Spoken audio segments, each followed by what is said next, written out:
আওয়ামী লীগ ক্ষমতায় থাকলে জাতির পিতা বঙ্গবন্ধু শেখ মুজিবুর রহমান, বিএনপি ক্ষমতায় আসলে জাতির পিতা জিয়াউর রহমান।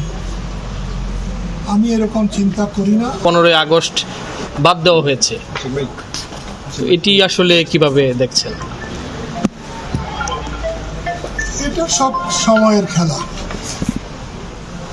আপনাদের জানার কথা যে আমি ঘন ঘন মত বদল করি না।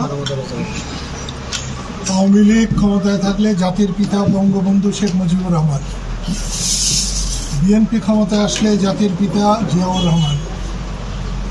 আমি এরকম চিন্তা করি না।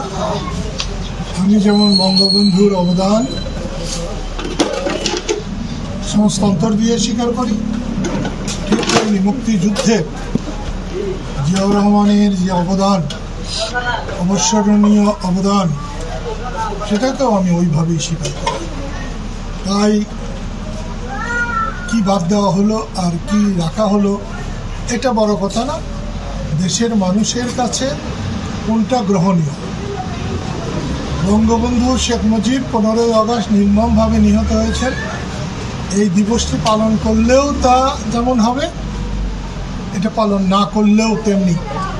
এটা যদি বাংলার মানুষের অন্তরে থাকে সেটাই হবে সার্থকতা।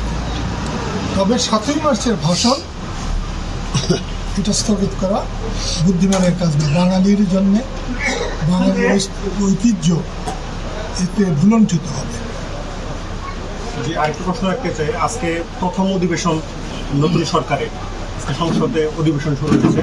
তো রাষ্ট্রপতির ভাষণকে কেন্দ্র করে বিরোধী দলের নেতারা একটু হট্টগোল তৈরি করে, এবং কি পরবর্তীতে রাষ্ট্রপতি যখন বক্তব্য দেন তিনি একটি মন্তব্য করেছেন যে গত 1.5 দশকের আওয়ামী লীগের যে ফ্যাসিবাদী কার্যক্রম সেটি অবসান হয়েছে। এই বিষয়ে কিছু বলতে চান কিনা, যে হট্টগোল হইল রাষ্ট্রপতির বক্তব্যকে কেন্দ্র করে? আসলে গণতন্ত্র থাকলে হট্টগোল থাকবে। আসলে বর্তমান সরকার ঠিক কাজ করেছে। সাংবিধানিক ধারাবাহিকতা রক্ষার জন্যে তারেক রহমানের এটা শ্রেষ্ঠ সিদ্ধান্ত।